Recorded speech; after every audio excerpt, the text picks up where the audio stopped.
5월 27일 수요일 오늘의 묵상입니다.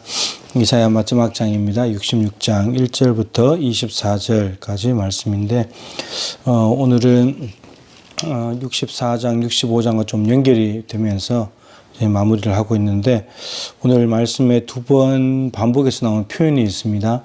그리고 다른 성경에서 잘 나오지 않는 그런 표현인데 하나님의 말씀 앞에 떠는 사람들이 있다 이렇게 말합니다. 64장에서는 하나님께서 선대하시는 사람이 있었다 했습니다.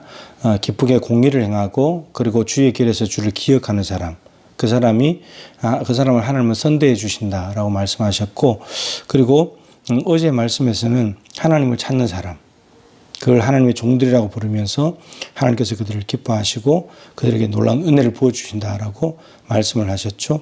오늘 말씀에서는 하나님이 돌보시는 사람이 있다는 겁니다. 이 돌보시는 사람은 마음이 가난하고 심령에 통회하며 내 말을 듣고 떠는 사람, 이 사람을 하나님 돌보신다라고 말씀하십니다. 마음이 가난한 것은 산상수훈에 있는 심령이 가난한 자, 마음에 하나님이 없어서 하나님을 배고파하는 그런 사람인 거죠. 그리고 심령에 통회하는 사람은 이 죄를 지었을 때에 통회하는 사람, 마음을 찢고 하나님 앞에 나아가는 사람, 그리고 내 안에 하나님이 없어서 애통하는 사람, 그리고 세 번째는 하나님의 말씀을 듣고 떠는 사람, 하나님의 말씀이 선포됐을 때 그 말씀을 공경하고 두려워하면서 그 말씀 앞에 떠는 사람. 근데 5절에 여호와의 말씀으로 말미암아 떠는 자들아, 또 이런 사람들이 나옵니다. 오늘 이 사람들은 어떻게 하시고 반대편에 있는 사람은 어떻게 하시는가 나오는데 말씀 앞에 떨지 않는 사람들은 3절에 대로 자기의 길을 택하고 마음을 가정한 것을 기뻐하는 그런 사람입니다. 이 가정한 것은 우상이죠, 우상. 그래서 하나님의 말씀 앞에 떠는 사람과 자기가 자기의 길을 선택하고 우상을 쫓아다니는 사람, 이 두 사람이 있습니다.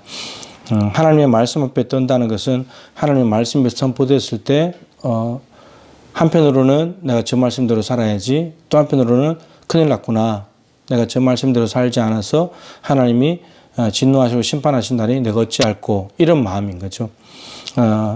이스라엘 백성들이 시내산에 도착했을 때 십계명을 하나님께서 모세에게 주셨는데 그 십계명을 받고 내려왔을 때 이스라엘 백성들이 이렇게 말했습니다. 하나님께서 직접 우리한테 말씀하시지 못하시게 해라. 우리가 너무 두렵다. 그래서 중간에 모세라는 사람을 세웠죠. 하나님께서 모세에게 말씀하시고 모세가 이스라엘 백성들에게 말하는 것. 그런데 모세를 통하지 않고 하나님께서 직접 시내산에서 말씀하실 때 두려웠습니다. 떨었습니다. 그러다가 무서워서 중간에 모세를 세웠는데 중요한 것은 모세라는 중보자를 세우고 난 뒤에 말씀을 한번 거쳐서 받으니까 이스라엘 백성들 안에 하나님을 두려워하는 마음이 없어졌어요. 그리고는 하나님께서 모세를 통해서 말씀하신 걸 어떻게 되냐? 하나님의 말씀을 듣지 않고 모세의 말로 들어요. 그리고 모세 뒤에 선지자들이 많이 일어났는데 그들 똑같이 하나님께서 백성들이 말하는 중간 통로였죠. 근데 선지자들이 말을 하면 어떻게 하냐? 선지자들의 말로 들어요. 그리고는 하나님을 무시해. 하나님 말씀을 무시하고 또 기분이나 감정을 따라서 들어요. 그래서 기분 좋은 말이면 받아들이고 기분 나쁘게 하면 화를 내고. 그리고 또 한편으로는 어떻게 하냐면 듣고 싶은 말만 듣고. 이런 거예요. 그러니까 오히려 하나님께서 직접 말씀하셔서 두렵고 떨리는 마음으로 말씀을 들을 때 그때가 영적으로 더 건강했던 거죠.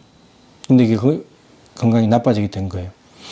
자, 그런데 그래서 하나님의 말씀을 듣고 떠는 사람들을 하나님이 귀히 여기신다는 거예요. 하나님 말씀 앞에 떤다는 것은 이런 거예요. 하나님이 말씀하셨을 때 세례 요한이 광야에서 하나님의 말씀을 기다려서 말씀을 받았습니다. 그 말씀을 받아서 요단강에 가서 말씀들을 선포했죠. 회개에 합당한 열매를 맺어라. 그런데 사람들이 와서 우리가 무엇을 해야 됩니까? 우리가 무엇을 잘못 살았습니까? 우리가 어떻게 삶을 고쳐야 되죠? 나를 어떻게 바꿔야 되죠? 세례 요한의 그 말씀이 심령을 뚫고 들어가는 거예요. 히브리서 4장 12절인 대로 하나님의 말씀은 살아있고 활력이 있어서 심령과 골수를 째려 쪼갠다 했잖아요. 뚫고 들어가서 쪼개버리는 거예요. 그리고는 마음의 생각과 뜻을 판단해버린다. 마음속에 뭐가 있는지를 말씀이 드러내버린다는 거예요.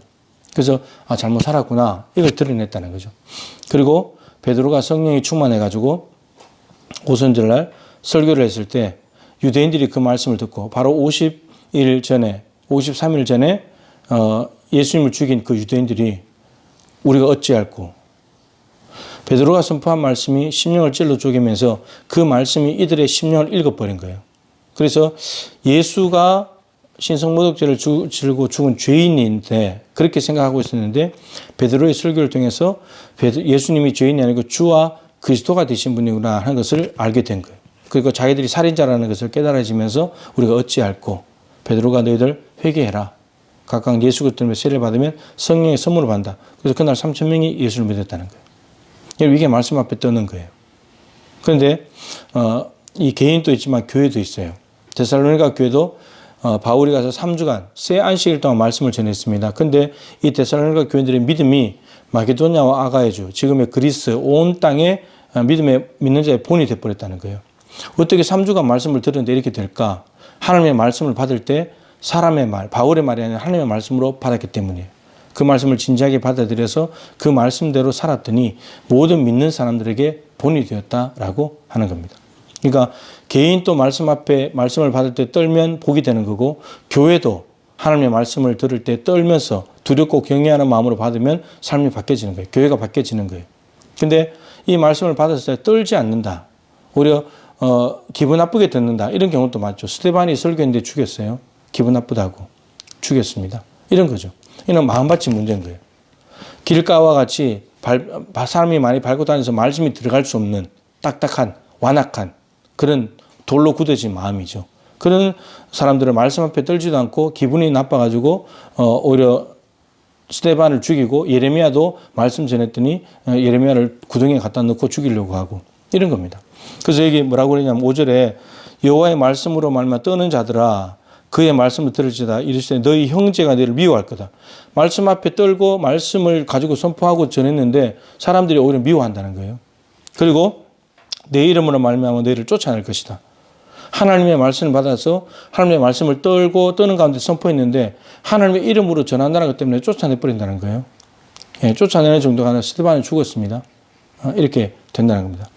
자, 그런데 자기의 길을 택하고 우상을 쫓아다니는 이 사람들은 어떻게 되냐면 5절 끝에 수치를 당하리라. 수치를 당하리라. 이렇게 됩니다. 자, 그러면 뒤에 가면 어떻게 되냐면 오히려 이들은 원수라고 말합니다. 하나님의 원수. 그러니까 말씀 앞에 떠는 사람은 하나님이 돌보시는 사람이고 그러나 자기의 길을 택하고 우상 쫓아다니는 사람들은 그리고면서 말씀을 떠는 사람을 미워하고 그들을 쫓아내는 사람은 하나님께서 수치를 당하게 만드시고 원수라고 말씀하시는데 말씀 앞에 떠는 사람은 뒤에 가면 어떻게 되냐면 13절에 위로를 받을 것이다. 미움을 당하고 쫓겨남을 당하지만 위로를 받게 될 것이다. 그리고 오히려 말씀 앞에 떨지도 않으면서 말씀을 떨면서 전하는 사람들을 미워하고 쫓아내는 사람은 어떻게 되냐? 하나님이 강림하셔서 책망하실 것이다. 그리고 마지막에 궁극적으로 어떻게 되냐? 23절에 이 말씀 앞에 떠는 사람은 하나님 앞에 나가서 영원히 예배를 드립니다. 영원한 예배 하나님 나라죠. 새하늘과 새 땅에서 22절 23절에. 그러나 말씀에 떨지도 않으면서 말씀에 떠는 사람들을 미워하는 사람은 하나님이 임하셔서 책망하실 텐데 궁극적으로 어떻게 되냐? 24절에 영원한 지옥불에 떨어진다는 겁니다. 여러분 말씀 앞에 떠는 사람이 되기를 원하십니까?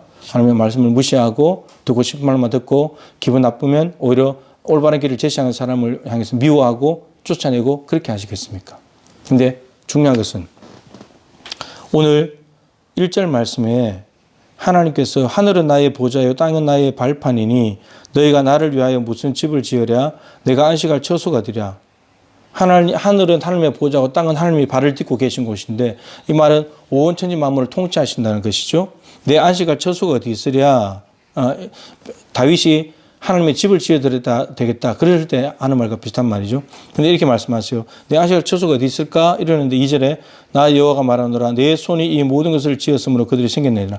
내가 이 모든 것들을 천지 만물을 지었기 때문에 생겨났기 때문에 나는 온 천지 만물 가운데 충만하다. 그런데 중요한 것은 하나님께서 천지 만물 중에서도 하나님이 특별히 안식할 처소가 있다는 거예요. 그게 2절로 돌아간다면 마음이 가난하고 심령이 통회하며 하나님의 말씀을 듣고 떠는 사람들을 돌본다는데 그 사람의 속에 들어가서 하나님이 거하시는 겁니다. 하나님은 온 천지 만물 중에 충만하시지만 하나님이 특별히 들어가서 여기가 참 좋다. 내 여기 살아야지 이렇게 하는 심령들이 있다는 겁니다. 가난한 심령들, 통회하는 심령들, 하나님의 말씀을 받을 때 떨고 받는 사람들.